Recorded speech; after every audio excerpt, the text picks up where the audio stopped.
Ya Ali, Ya Ali, Ali, Ali. أعوذ بالله من الشيطان الرجيم. بسم الله الرحمن الرحيم. الحمد لله الذي لا يبلغ مدحته القائلون ولا يحصي نعماءه العادون ولا يؤدي حقه المجتهدون، الذي لا يدركه بعد الحمم ولا يناله غوص الفطن، ثم الصلاة والسلام على أشرف الأنبياء والمرسلين، العبد المعيد الرسول المسدد المصطفى الأمجد المحمود الأحمد، سيدنا ومولانا أبي القاسم محمد.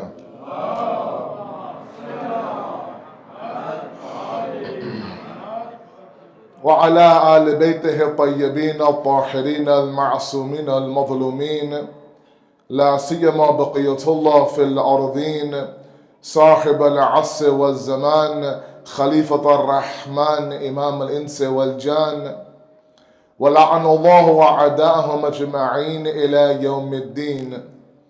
أما بعد، فقد قال الله وقوله الحق. بسم الله الرحمن الرحيم. ولقد ذرعنا لجهنم كثيرا من الجن والإنس، لهم قلوبا لا يفقهون بها ولهم أعين لا يبصرون بها ولهم أذان لا يسمعون بها، أولئك كالأنعام بل هم أضل، أولئك هم الغافلون. صلاة على محمد وعلى محمد.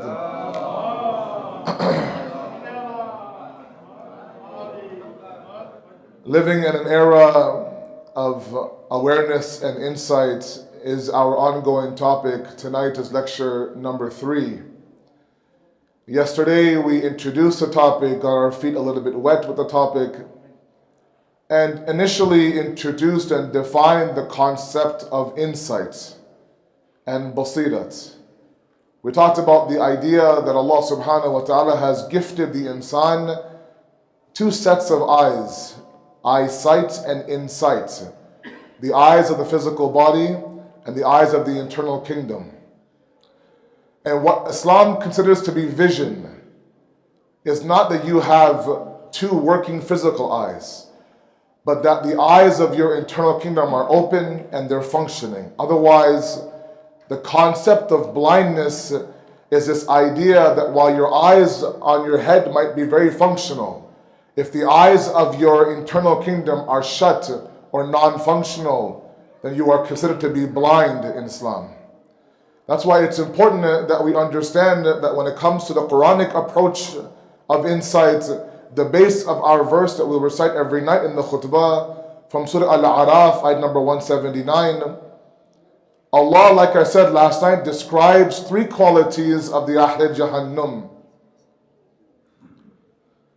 He says there are people who have hearts but they don't understand, people who have eyes but they don't see anything, people who have ears but they don't listen to anything. They are like cattle.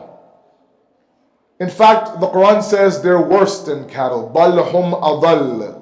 They are like the ghafilun are, those who are heedless. And inshallah, if we have time today, we'll look at this concept of ghaflat. If not, then tomorrow, inshallah. Initially though, tonight, I want to examine 2 very important historical incidences that shows the effect of one who does not have insight. There's been countless examples in history of groups of individuals themselves, who have not been able to decipher between right and wrong, and have only gone with what they see as the dhahir, and have misguided themselves because of that lack of vision. One such example is the Quranic story of Masjid-e-Ali. It's a very important story. It's one that is relevant. The beauty of the Quran is the fact that somehow we believe, or maybe we don't, I don't know. Maybe some of us do. believe that the Quran was relevant during the Prophet's time and we are just asked to read it. The reality is that there are certain verses that sometimes stand out to us that make it appear almost as if the Quran was revealed today for us. And that's why of all the miracles of all the prophets of Allah, the one miracle that even surpassed the life of the Prophet itself was the Quran. As you know, every prophet had a miracle. Nabi Musa's miracle was his famous staff, or the splitting of the sea. Nabi Isa's miracle was his revival of the dead, or the curing of the sick. All of that was made during his prophethood. But the miracle of our last prophet, Prophet Muhammad Mustafa sallallahu alayhi wa sallam, his miracle was the Quran. An everlasting, ever-living miracle that is a miracle today even. And part of that is because the verses that were revealed, the science that is in there, the wisdom that is in the Quran resonates through generations upon generations of people. This story of this masjid is a very important one, and I ask you, my elders especially, to have a little bit of an open mind in this discussion. We will attempt to draw parallels between that masjid and today. And in doing so, let's see what the Quran calls a masjid and what you and I call a masjid. Because there are vast differences, unfortunately. As you know, the story is very simple. There was a shaheed in the Battle of Uhud called Hanzala. He had a Christian father. Abu Amir, his name was. Abu Amir was a monk in the Christian faith. When the advent of Islam came about, when the Holy Prophet established his government in Medina, and the spread of Islam was gaining speed, he became a little bit upset about this. Didn't like the idea that Islam is coming in and taking over all of the minor other religions. And so eventually he stationed himself in Syria, and he would use the munafiqeen amongst the Khazraj and Aus tribe to devise up a plan. As you know, these two tribes were amongst the Ansar of the Holy Prophet's mission, but not all of them were the Mu'mineen. There were people who believed in Islam, who recited the kalama, who did their shahadat in front of their Holy Prophet just to save their lives. Not all of them were the ones who were the Ahl Iman. The ones that were the munafiqeen, however, Abu Amir chose them and began to converse with them over letters. And he said, let's devise up a plan to create a masjid that is a little bit away from Masjid-e-Ali, which of course was established in Medina as the first masjid. And although it will look on the outside like a masjid, inside we will sit there and we will plan to destroy Islam using the masjid itself. Now these individuals went to the Holy Prophet and said, we want to create a masjid, and look at the excuses that they use. They say, sometimes Masjid-e-Ali for the elders is too far for them to walk. In the dark of night sometimes, these old tired individuals can't walk that far. If we create a masjid close by where they live, it'll be easier for them to worship Allah subhanahu wa ta'ala. The Prophet didn't respond at that moment. He said, when I come back from Tabuk, inshallah, then I'll respond. He went on his safar, his journey. In the process, while he was gone, this masjid was built. And then when the Prophet came back and he saw that the masjid was built, these individuals even had the audacity to come to the Holy Prophet and say, can you please inaugurate our masjid? Can you bless our masjid? Can you take part in the opening ceremonies of our masjid by reciting 2 rakat salat for this masjid? This was a building that was built against the orders of the Holy Prophet. And now these people had built the masjid. Now they're asking this very same man to come and inaugurate it, cut the ribbon, come and pray salat. Salat ala Muhammad wa ala Muhammad.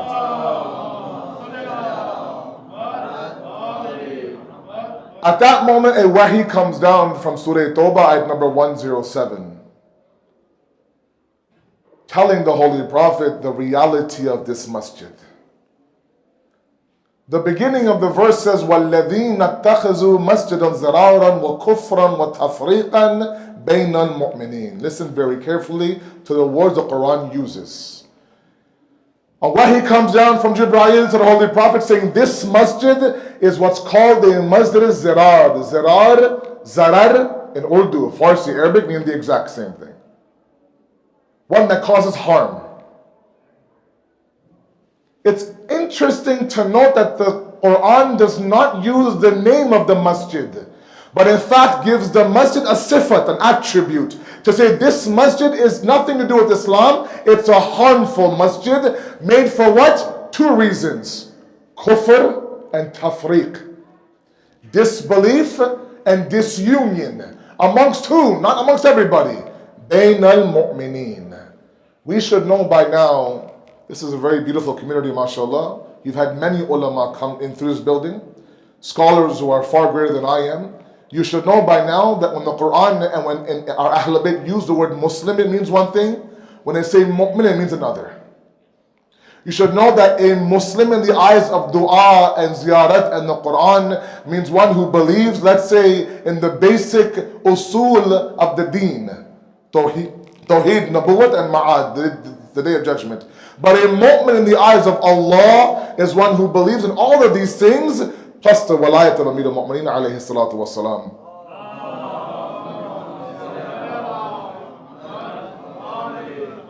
Surely the dhikr of your Mawla can instigate a better salawat than that, inshallah, please.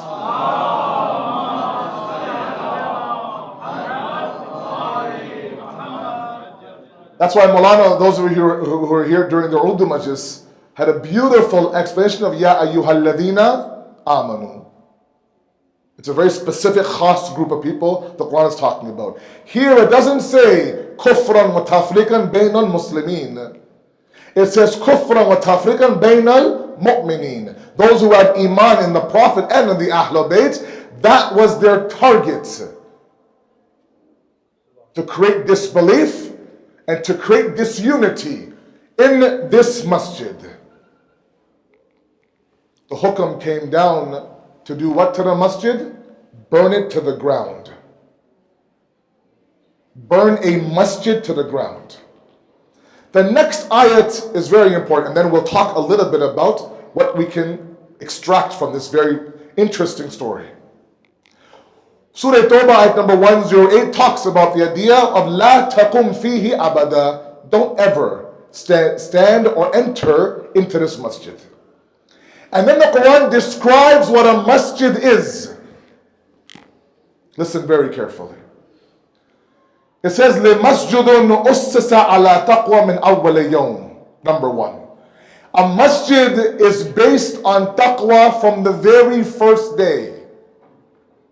A masjid is created and is considered a masjid by Allah ala taqwa min awwali yawm. On the very first day, its bunyad, its base is on the piety of Allah. Ahaqqu an takuma fihi. It now is most deserving, this kind of masjid, for you to enter that masjid. Why? The Quran goes on to say, fihi, in this masjid, you'll find who? رِجَالٌ يُحِبُّونَ أَن يَتَطَهَّرُوا وَاللَّهُ يُحِبُّ الْمُطَهَّرِينَ. Beautiful, beautiful points. In this masjid, or in anything that's called the masjid, you'll find men, rijal, who, what? Who love to cleanse themselves, who love to purify themselves, who love to elevate themselves, who love to move towards Allah subhanahu wa ta'ala. Allah surely loves those who purifies themselves. Let's try to understand this point. The masjid was built in the absence of the Holy Prophet. He came, there's a masjid in front of him. If you and I were there, beside the Holy Prophet, there's a masjid there. His hukam says to burn that masjid down. How many of us would understand the hukam of the Holy Prophet? How many of us would sit there and think to themselves, wait a second, no, it's a masjid. Do you have to be that severe, Ya Rasulullah, to burn it down? Remove them and put one of us in there, no problem. But to burn the masjid down altogether? And that's why it's important that if we don't have our eyes of insight open, when we don't understand what the true nature of falsehood is, we'll see a masjid as a masjid. The Quran is saying this masjid is not a masjid. It is a form of harm for us. If you want to know what a masjid is, in it you'll find people who want to do islah of themselves, reform of themselves. It's a message for you and I. It's a message for you and I. Islam says, the Quran says, it's not about the building. It's about what's happening inside the building.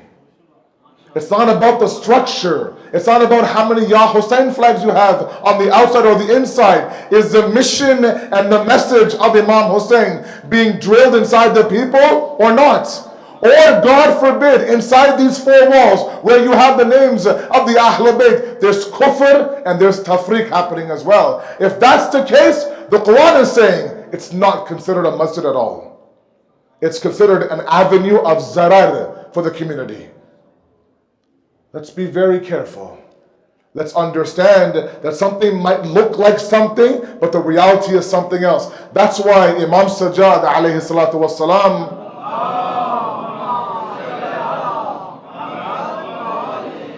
in the courtyard of Yazid, when Yazid was sitting on his minbar, Imam Sajjad refers to his minbar as what?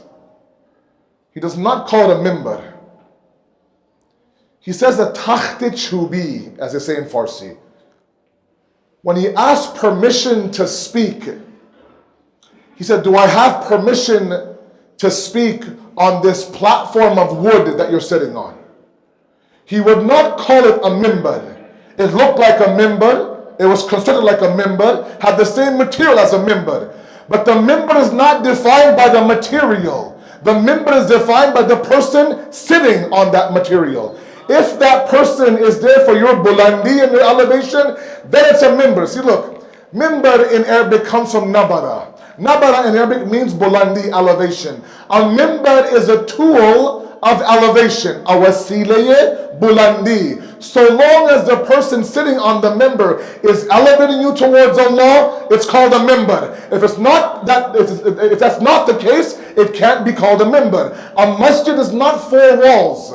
A masjid is what is being extracted from that masjid, what's being produced in our youth from that masjid. That's why he calls it a takht-e-chubi, a platform of wood. But the moment Imam Sajjad sat on that wooden platform, it went from a takht-e-chubi to a minbar-e-Rasul. The exact same material, exact same minbar. The difference was the individual sitting on the minbar. The Quran talks about this idea that let's not look at structures. We have very scary traditions that before the arrival of the Imam, the last days of Zuhur, will have beautiful big masajids, but they'll be empty from hidayat on the inside. Let's be very, very careful. This story of Masjid-e-Ali is a very important one. It's telling us that not everything is considered a masjid. Ask yourself now, globally in the Shia Ummah, of all the communities that exist, how many of them are true masjids? How many of them have a different purpose? And let's be careful on who we call the Ahl Minbar and who we don't call the Ahl Minbar. Let's be also careful of kufr and tafriq bayn al-mu'mineen. These are two very important ingredients that the Quran is talking about. These are not my words. Surah Tawbah, number 107 and 108. Go look it up. In there, they talk about two main ingredients that compose and comprise and construct a masjid that's called zarar in the Quran. One is kufr, one is tafriq. Sallu ala Muhammad wa ala Muhammad.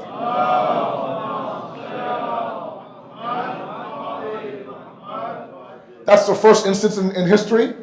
Come to the jung of Siffin, the war of Siffin. These are all stories that, mashallah, you've heard several times. You know them more than I do. looking at it through the avenue of insight and basirat perhaps can change things a little bit. We know that when Amir al-Mu'mineen was made the Khalifa Zahiri for 4.5 years, the first thing he did was he changed the governors. At that moment, Amir Sham was in heavy control of that whole area. Sham back then wasn't just Damascus. It was called Shamat. It was 4 different countries, a huge area, a massive piece of land. And what Muawiyah had done historically, a little bit of history here. Let me say this in brackets here while I'm here. A lot of my youth ask us, I need to learn more about Islam. Where do I start? So they pick up Nahj al-Balagha, they start to read Nahj al-Balagha. They pick up Usul al-Kafi, they start to read Usul al-Kafi. They pick up these hadith books and they start to read. And that's all great, that's all fine. But if you really want to truly understand the beauty of Islam, read history. Where our Ahl Sunnah brothers are lacking is in the fact that they don't understand the history of Islam. They should understand, and we also should understand, one very key point. I don't want to stray off my topic, but just one key point and then we'll come back. Sallu ala Muhammad wa ala Muhammad.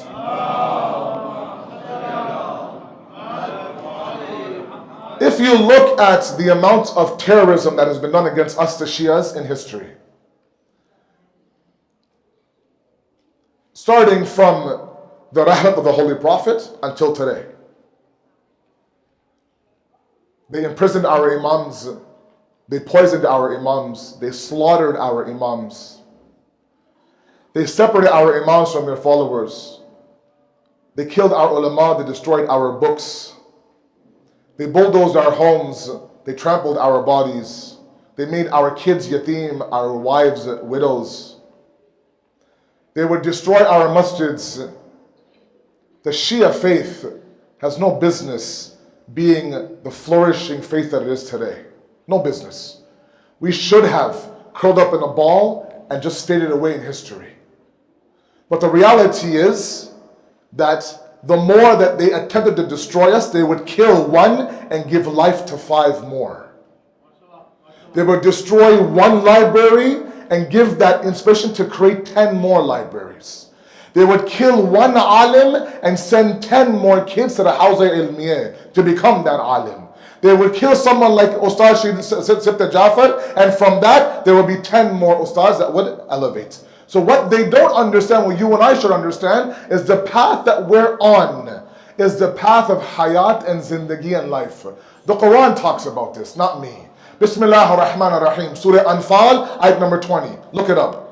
Ya ayyuhalladhina amanu. Again, not anybody. Not anybody. Ya ayyuhalladhina amanu. The way that Maulana explained last night, Ali janne walo. What a beautiful way to describe that. Ya ayyuhalladhina amanu. Istajibu lillahi wa lirasuli idha da'akum lima yuhyikum. Allahu Akbar. Answer the call of Allah and the Rasul when they invite you towards that which will bring you life. There are several paths that people are treading right now. And they believe that this path is a path of life. Amir al-Mu'mineen and Nahj al-Balagha describes certain people as walking corpses. Walking corpses. Yeah, you're functional. Your arms, your limbs, your eyes, your breathing, your smelling. You think you're alive. But to me, you're a walking, functioning corpse. Inside, you're dead. Your spirit is dead. Then there are those who are gone from this world, but they're very much alive today. Du'a Ahad. Du'a Ahad, that inshallah we recite every single morning, as a pledge of allegiance to the Imam of our time, has a beautiful section in there. It says, if death befalls upon me before the arrival of you, O Imam, فَأَخْرِجْنِي مِنْ قَبْرِي. Take me out of my grave. Mu'tazaran kafani. In that my libas is my kafan. Shahidan sayfi mujarradan qanati. I have my sword in one hand, I have my shield in another. This man is dead, 6 feet under. We buried him. From the grave he's saying that if you arrive and I'm not in this world, don't think I'm dead. I died and left this world with hubba of you in my heart. That means that love has created life inside of me. I may not be here, but when you arrive, فَأَخْرِجْنِي مِنْ قَبْرِي, take me out of my grave. I have my kafan on, I have my sword, I have my shield. Labbaik ya Imam, labbaik. Those aren't the signs of someone who's dead. That's a sign of life in Islam. And that's what we need to understand. And so what ends up happening in history is what? If they truly believed the path of the Ahlul Bayt was a path that was wrong, please listen very carefully. Sallu ala Muhammad wa ali Muhammad.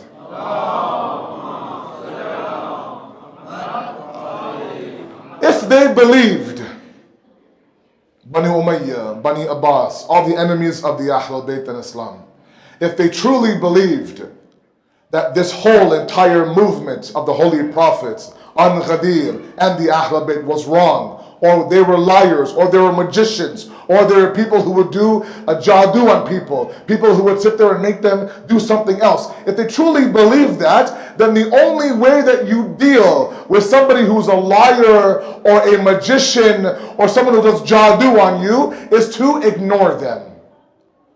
The more you give them light, the more they're going to be a little bit more mash'ur and famous.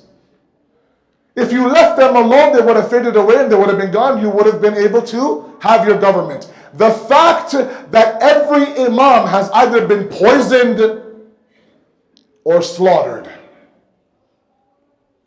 The fact that they sat there and set the door of Fatima on fire. The fact that they dragged Amir al-Mu'mineen to the masjid. The fact that they had to poison our second imam, trample the body of Abu Abdullah, imprison our seventh imam, separate our eighth imam, make our 12th imam go into ghaybat, gives the message of the Ahlul Bayt validity and accuracy and truth. Because the only way that you can fight an ideology that's better than you is not with your own ideology, is to destroy that ideology. Otherwise, the challenge has been made from day number one. If you believe that our ideology is wrong, simply present a better ideology and we will submit to your ideology. If you have a better path than the Ahlul Bayt, come, present that path to us. We'll leave the path of the Ahlul Bayt, we'll join your path. But from Ghadir until now, there has been one individual, one movement, one ideology that's ever presented itself to be better than that of the Ahlul Bayt. And they understand that. So what do? They don't ignore us. They don't place us aside. They continuously spend billions of dollars on us, all of their resources on us, sacrifice themselves on us, all in an attempt to destroy our ideology. Because they realize that if there's one ideology that is a thorn in our bush, it's the ideology of Shiism today. That's why sometimes this news of all the shahadat across Pakistan, what's happening in Iraq, what's happening right now in Syria, our youth are confused, our youth are hopeless too. I can't believe that. They're hopeless. What's going to happen to us? All of this, as gloomy, as dark as it is, the silver lining is that they've understood that we need to destroy this ideology in order for us to implant our government. And what they don't realize is God's plan is one and their plan is another. And God, His promise is never, ever unfulfilled.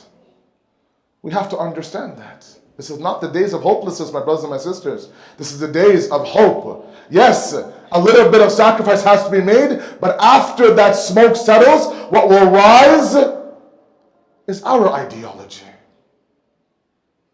Provided we understand what that ideology is. That's why when you look inside of Siffin and the war of Siffin, 40,000 with Amir al-Mu'mineen, 100,000 with Muawiyah, and all of this over the government of Sham. When Muawiyah understood that the war was being lost, he famously did what? Put these Quran on spears. And said, we want to have an arbitration. And they would put them on spears. Those who were with Amir al-Mu'mineen stopped what they were doing. They saw this Quran on spears. They turned to Amir al-Mu'mineen He said, who are we fighting? We're fighting you, or we're fighting the Quran? And Amir al-Mu'mineen pleaded with them. He begged them, please understand what he's doing. Because the reality is this, and this is a very daqiq point. It's a very cautious point that I make. With utmost responsibility. Sometimes to destroy Islam, you use the principles within that religion to destroy that religion. You use the masjid to destroy that religion. You use the word khilafat to destroy the actual khilafat that's coming. You use the word Islam. You use the takbir of Allahu Akbar.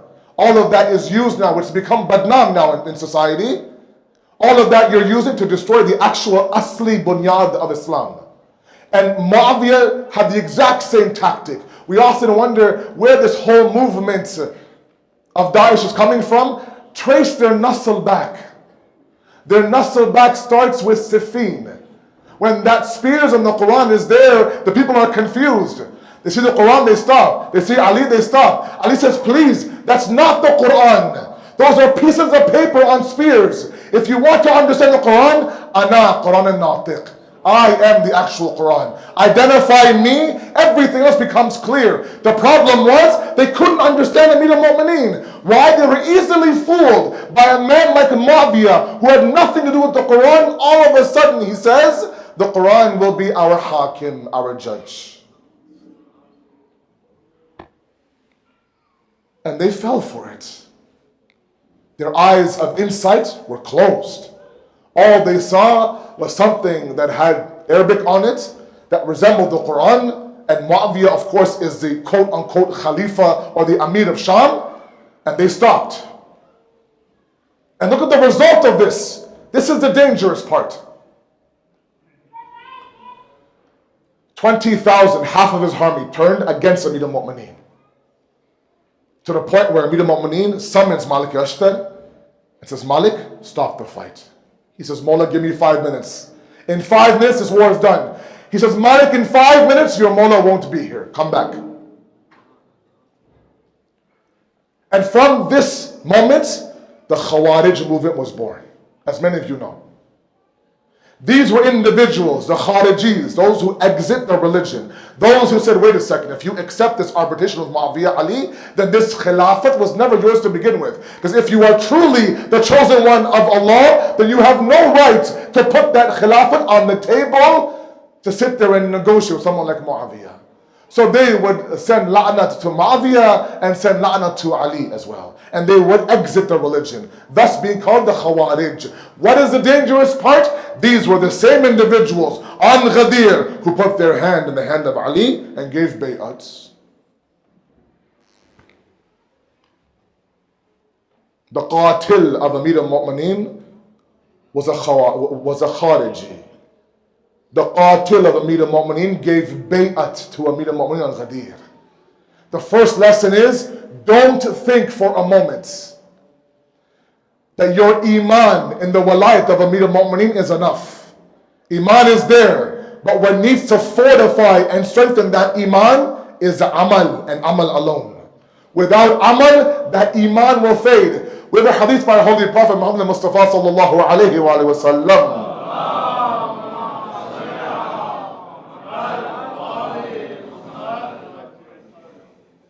All of you with me, inshallah? You're not tired, are you? Inshallah. He says the mayyat goes to the qabristan. 3 things accompany the mayyat to the cemetery. Maluhu wa ahluhu wa amaluhu. His mal, his wealth, his family, his amal, his deeds. He says 2 of them leave the cemetery, 1 remains in the cemetery. Allahu Akbar. His wealth is gone, his kids and wife are gone, he's alone, and his amal is alone. My ustad in the house used to always say that sometimes we fear death for many reasons. It's not my topic, don't worry. For many reasons. One of them is that death death is a mulaqat with yourself. It's a meeting with yourself. Look, in this world, in this dunya, you can blame 1,000 people for the way that we are. If I am a certain way, I can say, oh, the community is not united. The alim doesn't do his work. My parents didn't do enough. I am in the Western world. I'm not in Islamic world, let's say. I have, let's say, non-Muslim friends, for example. I went to a horrible school, for example. I never went to Sunday school, etc., etc., etc. I am this way because of 6 or 7 different people. I can blame you in this world. But in your qabr, in that world, it's you and it's you. At that moment, there's no bahana. There's no excuses. And that scares us. Sometimes we are so scared to even be alone with our thoughts sometimes. We're so scared to be alone with our thoughts because we don't know what we're going to think. So what do? When we're alone, we put on some qasidas, some nohas, some naats, some munajats, nice and loud, or we talk to the person beside us. The idea of being alone with our thoughts is so scary that we'll drown out our thoughts with something else. There's always headphones in our ears. There's always the radio on. That's why our 5th Imam says 1 hour of tafakkur, 1 hour of contemplation is better than a life of worship. To sit there on the musalla, on the prayer mat, and simply think and ponder and contemplate about what's going on. From the war of Siffin, the Khawarij movement was born. In Nahj al-Balagha, in khutbah number 60, a person comes to Amir al-Mu'mineen and says, Mubarak, congratulations. The Khawarij movement is dead. Imam Ali says that, Wallah, it's not dead. It exists in the wombs of the mother. Today, my brothers and my sisters, today, this whole Takfiri movement, this whole Salafi movement, this whole Khilafat movement, this whole Baghdadi movement, all of it goes back to that one moment in Siffin where they weren't able to establish who is right, the Quran that was put on spears by Muawiyah or Amir al-Mu'mineen. That's how important Basirat is. That's how important it is that in this era of confusion and fitna and fasad, we have to make our vision clear to understand what the right path is and what the wrong path is. It's not easy. Don't rely on your iman alone. Add to your iman with amal. With amal, the iman fortifies to the point where your eyes begin to open. Once they're open, nobody can sit there and either confuse you or pull you off the path. Sallu ala Muhammad wa ali Muhammad.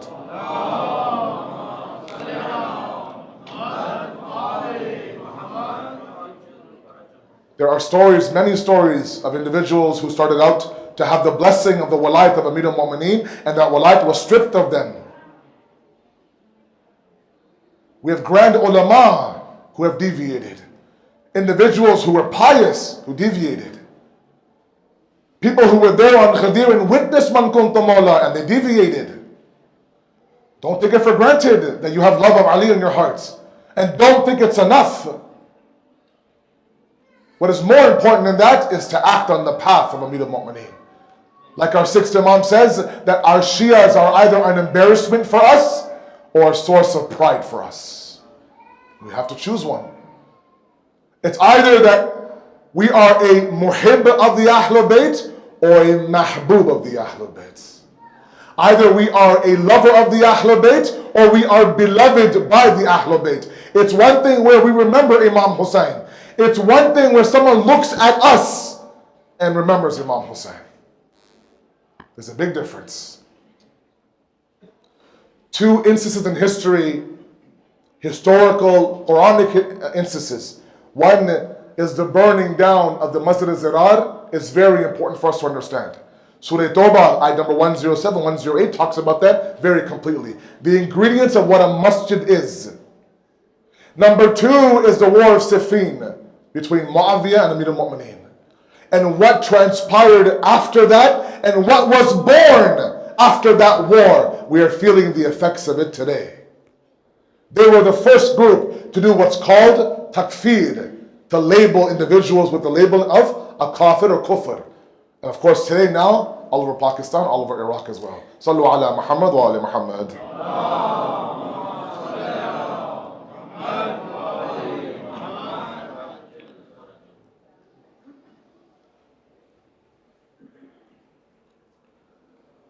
I wanted to, tonight, before we get into the 5th, 9th, and the 6th of Muharram, where we have our Khash Shaheed to remember, I want to tonight remember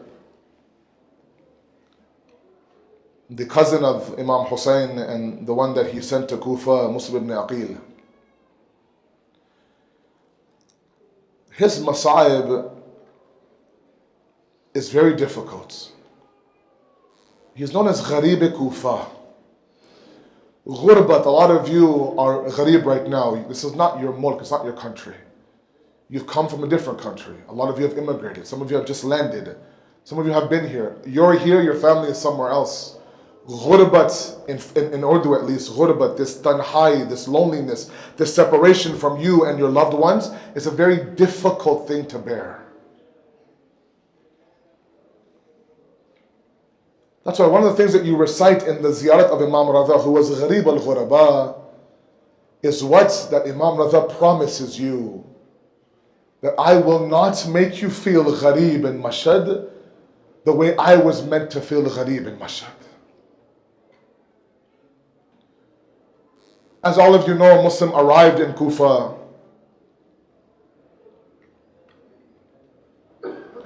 And 25,000 people came. And there was word that Imam Hussein had sent his ambassador.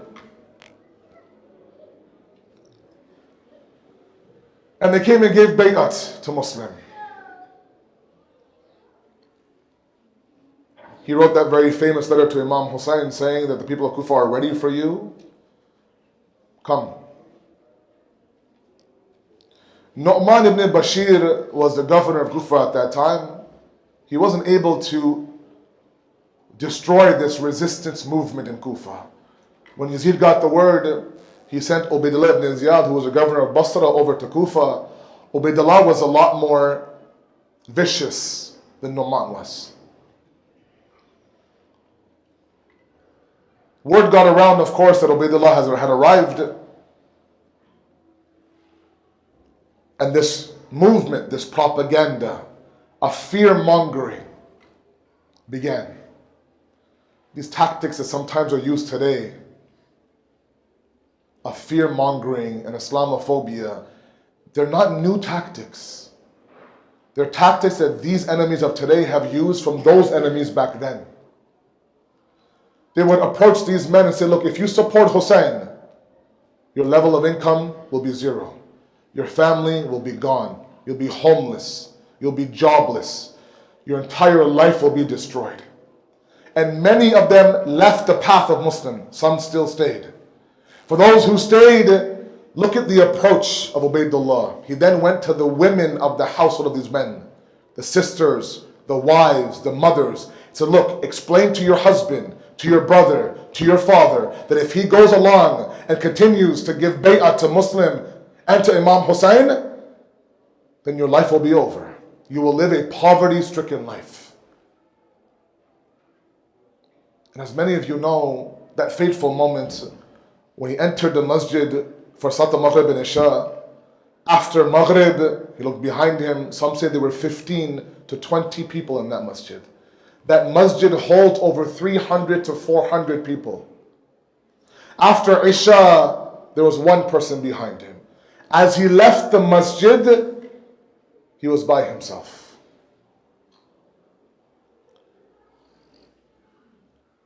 He was alone. His two companions that came with him in the safar had passed away during the journey. Such a difficult journey. Completely by himself. He saw that in front of him were several army members. He fought. This was Amir al-Mu'minin's nephew. He fought. But then when he realized that he was able to fight off the enemy, he began to run towards the streets of Kufa. I want you to picture this now. This man is here.